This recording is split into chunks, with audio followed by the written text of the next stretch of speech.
Olá, hoje eu vou explicar como a teoria cinética dos gases afeta o futebol no continente sul-americano. Esse é um trabalho de extensão da disciplina de Físico-Química 3 da URGS, da professora Irene Garcia. Eu sou João Pedro Franco, estudante de Engenharia Química da Universidade Federal do Rio Grande do Sul. E hoje eu vou explicar o que é a teoria cinética dos gases e como ela tem implicações importantes, indiretas, mas importantes no futebol, no contexto sul-americano. O que é a teoria cinética dos gases? Elaborada por James Clerk Maxwell, a teoria cinética dos gases é o conjunto de características que explicam os fenômenos que acontecem nos gases do ponto de vista macroscópico. A partir de certas considerações como movimento desordenados, colisões perfeitamente elásticas e a conservação da energia cinética, foi possível deduzir muitas fórmulas importantes para o estudo da físico-química dos gases. Uma das mais importantes deduções da teoria cinética dos gases é a lei barométrica, que nos diz que a pressão vai ser relacionada com a massa molar do gás, a altura e a temperatura. O mais interessante disso é que com essa lei a gente consegue prever para uma dada temperatura e um dado gás qual vai ser a pressão em certa altura. Por exemplo, a nível do mar, a gente tem 760 milímetros de mercúrio, ou seja, uma atmosfera. Mas à medida que a gente vai subindo uma montanha, e o desenho toma como exemplo aqui o Monte Everest, no topo do Monte Everest a pressão vai ser de 250 milímetros de mercúrio, que é bem menor do que a pressão atmosférica a nível do mar.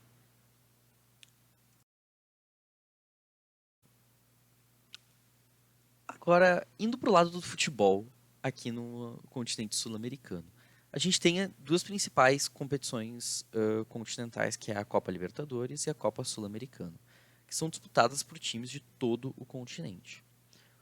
Um ponto interessante dessa Copa é que diversos países têm diferenças muito grandes de altitude, como é o caso de Bolívia e Peru, em comparação com o Brasil. A maioria dos estádios do Brasil se localizam a menos de 1.000 metros de altitude. Então, isso vale ressaltar que o estádio do Inter e do Grêmio, que são os times de Porto Alegre, se localizam exatamente ao nível do mar.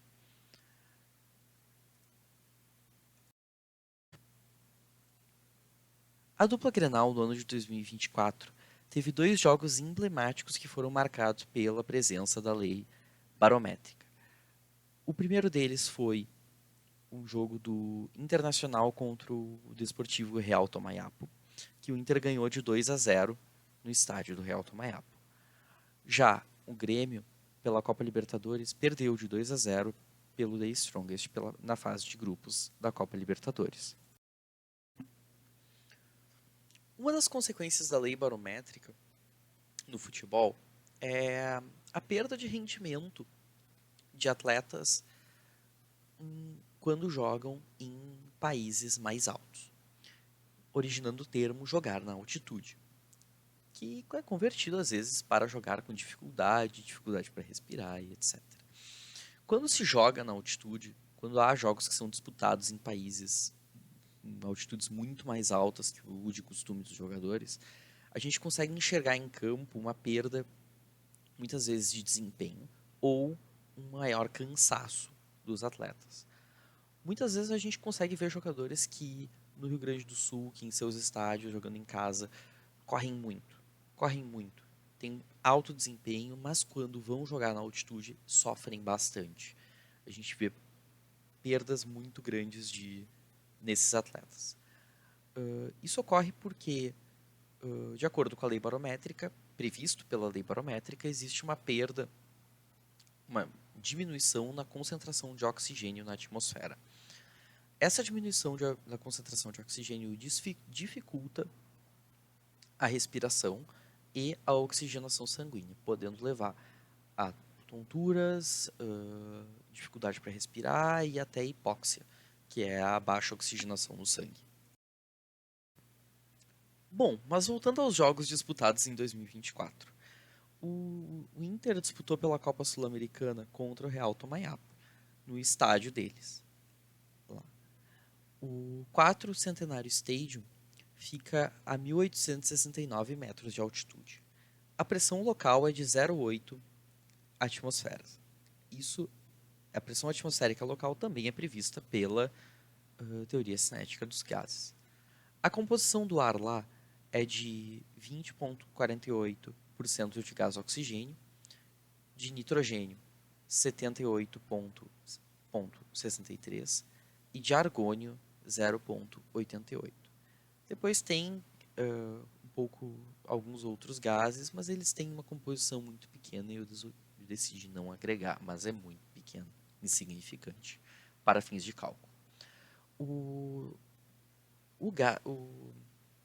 O estádio que o Inter disputou pela Copa Sul-Americana, ele tem um dado muito interessante, que ele tem 21,08% a menos de gás oxigênio disponível do que no estádio de Porto Alegre. Deve-se imaginar que houve uma perda de desempenho dos jogadores por conta disso. Já o jogo disputado pelo Grêmio foi muito mais difícil por esse lado. Disputado no estádio Antônio Hernando Siles, a 3.637 metros de altitude, a pressão atmosférica local foi de 0,65 atm, bem menor que a que os jogadores estavam acostumados no treinamento, que é de 1 atm. A composição do ar de lá era de 20,04% de gás oxigênio, 79,13% de oxigênio, de nitrogênio e 0,81% de argônio. A gente pode notar que do jogo do Inter para o jogo do Grêmio é possível ver um aumento na quantidade de gás nitrogênio. Isso se dá porque o gás oxigênio ele é mais pesado que o gás nitrogênio. Então, quando se sobe a altitude, nota-se que o gás oxigênio ele vai ficando mais para baixo. Tanto é que a concentração de gás oxigênio ao nível do mar ela é maior que nesses dois estádios, nessas duas localidades. Tá? Já no estádio Hernando Siles, a gente pode notar que tem 36,92% a menos de gás oxigênio do que em Porto Alegre.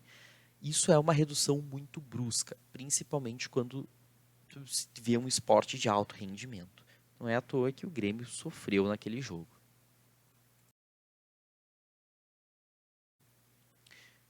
Outras aplicações importantes da lei barométrica é na aeronáutica, onde para calcular o gasto de combustível e a injeção de combustível de motores é necessário calcular quanto oxigênio está entrando para que ocorra a combustão. E também é importante na meteorologia.